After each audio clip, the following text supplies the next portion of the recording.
All Chhattisgarhi people presenting the new flavor with the bass mixed by Rag and presented by Sundarani Music.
मरवा गड़ाबो बैसाख में बेटी बेटा के बिहाव रचाबो।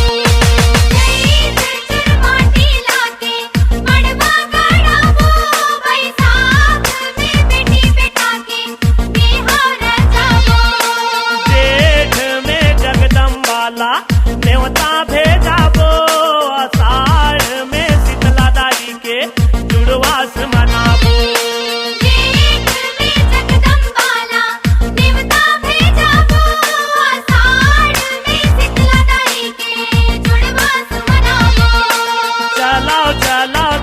दुलरवा करसा पर खाबो, चलाओ चलाओ चलाओ दुलरवा करसा पर खाबो।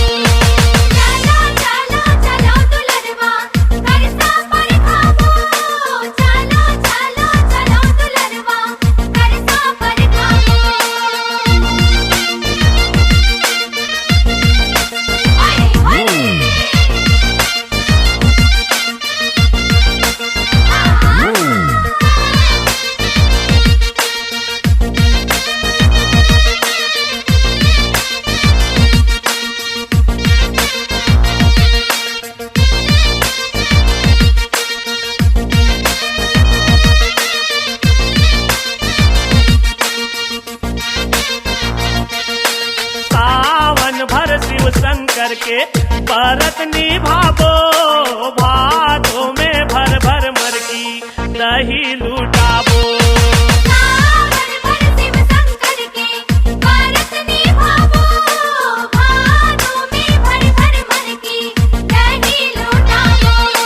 द्वार में नौ दुर्गाला आसन बैठाबो, कार्तिक माँ कार्तिक नहाए नदिया माँ जाबो।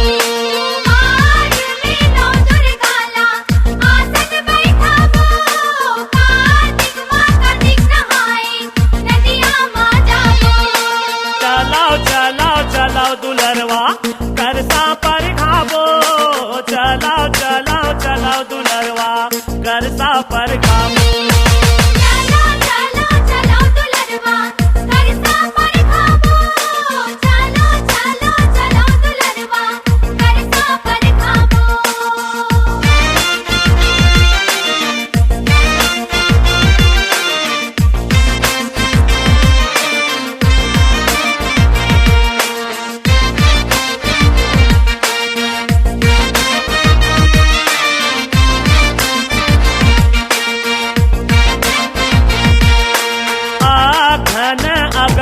गोचर आरती सजाबो पूस में कुन कुन कुन कुन तनला जुड़ाबो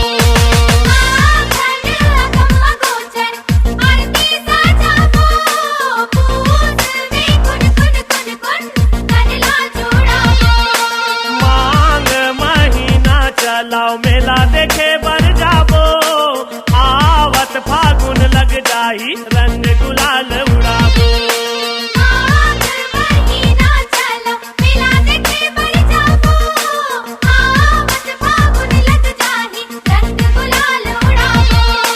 चलाओ चलाओ चलाओ दुलरवा करसा पर घाबो चलाओ चलाओ चलाओ दुलरवा करसा पर घाबो